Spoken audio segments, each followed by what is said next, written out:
Why, hello, if it isn't the triumphant traveler. And why might you be visiting the shrine? A sign of piety, perhaps? You literally told us to come meet you here! I was just joking. I've been waiting for you.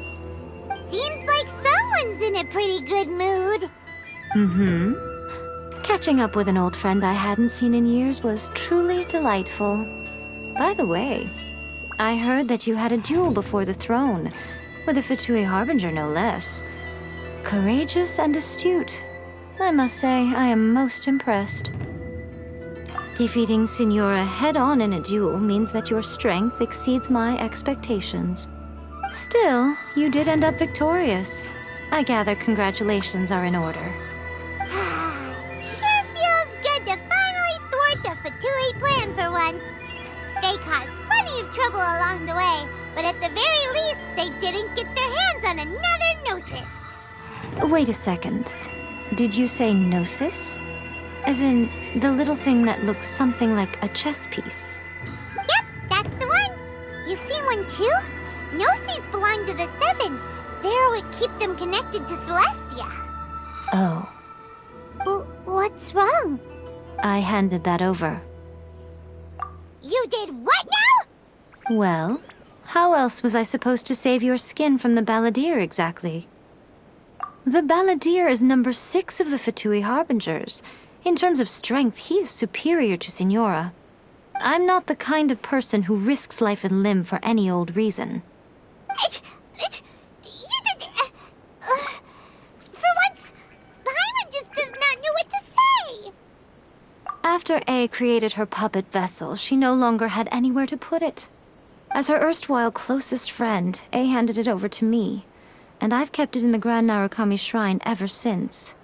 She no longer needs the power of the Gnosis, and in any case, she tells me she has severed ties with Celestia. Thus the Gnosis became not only useless, but also a potential source of conflict. Is that not a good bargain, exchanging it for the one at the core of the plan? Judging by the results, at least, I dare say I struck a good deal. When you put it like that, Paimon has to agree. The Traveler is worth more than a Gnosis.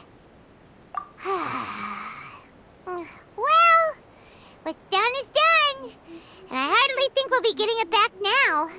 Let's leave the past in the past. So anyway, you still haven't told us why you called us here today. It's to thank you. Really? You intend to travel all over Teyvat, and the time has come for the Inazuma leg of your trip to come to an end, has it not? As a mark of my gratitude, I will answer any questions you may have about the road ahead or the events of the past. What would you like to know about? That puppet was built with technology that has been lost to time. Perhaps she, as a god, is the only one privy to the knowledge of its origins. Still, there is one other thing on this topic that I suspect you may be curious to know. Before A began modifying her own godly form, she took it upon herself to create a prototype puppet. So, you mean there are 3 Raiden Shoguns? No, the prototype was merely a proof of concept. Its appearance and intellect were not based on A, it was a test. The original plan was for A to simply discard it. But perhaps A thought this to be too cruel, because in the end she chose only to seal the power within it.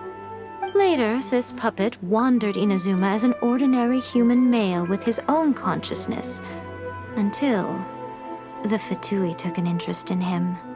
Ugh, not the Fatui! Some eccentric geniuses in the ranks of the Fatui made adjustments to the prototype, not only unsealing his power, but very likely rendering him even more formidable than his original specifications.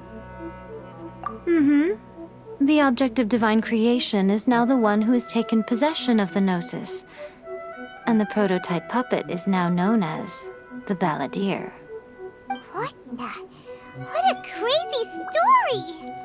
It is, isn't it? Who can say whether it's coincidence or destiny? I'm surprised an outlander like you is aware that there was once a change of Electro Archon. Few citizens of Inazuma are aware of this. Morat's told us. He said that the Electro Archon Ball has passed away. Yes. The truth of the matter is that there were two twin gods, Baal and Beelzebul. Twin gods? They won the Archon War together, and when Baal established the shogunate, Beelzebul became her Kagemusha, or shadow warrior. In other words, she acted as Baal's body double. Beelzebul is A, with whom we are now both acquainted. Baal's name was Makoto.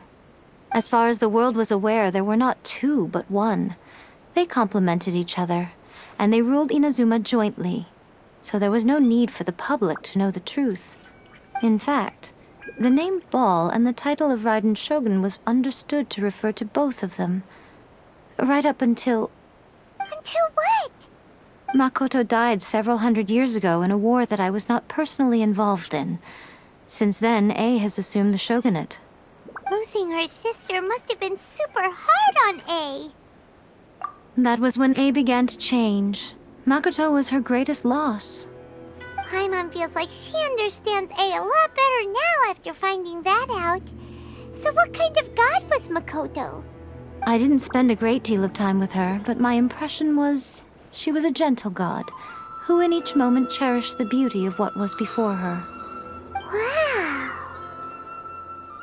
Sorry, I haven't a clue. I'm also unfamiliar with the god you describe. But if you still have doubts about A, I would say they are misplaced. Not only does she not fit your description, but she voluntarily gave up her Gnosis long ago, severing her ties with Celestia in the process. That's good to hear.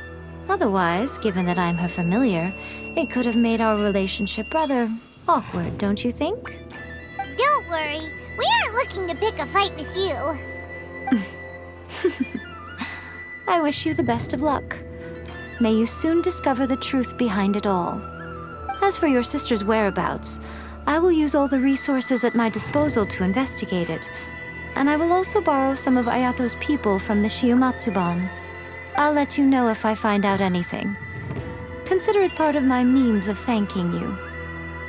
After leaving Inazuma, I think it would be easiest for you to go to Sumeru. Ooh, Sumeru! We've run into loads of scholars from there on our journey so far. Yes, well, Sumeru is the land of the god of wisdom, where the quest for wisdom and knowledge is never-ending. But their obsession gives rise to some truly inexplicable things. For example, in Sumeru, knowledge is holistically managed as a resource. Knowledge is a resource? Yes. I don't know whether it was the sages or Lesser Lord Kusanali who came up with the idea. Lesser Lord Kusanali? That's a cute name. Oh, you haven't heard. Lesser Lord Kusanali is the deity in whom the people of Sumeru place their faith. It's their chosen term of endearment for her. I'm sure you must have some things to discuss with her too. I wish you all the best. Are you sure? Okay then. Oh, Traveler, do you still have the omamori I gave you? Keep it safe. Is that all you intend to do with it? There was me thinking that you might hang it around your neck to show off to the world, telling everyone who inquired that it was given to you by none other than Yae Miko, the wise and beautiful. Who in their right mind would do that? Okay, I'll stop. Now, a question for you. Traveler, what is your ambition? I see. But that is merely a small goal, based on what preoccupies you here and now. Your ambition should be something that transcends the world below and the starry sky above. Something that shines in unison with fate itself. Perhaps the reason you do not possess a vision is that such an ambition has yet to be engendered within you. It's a possibility.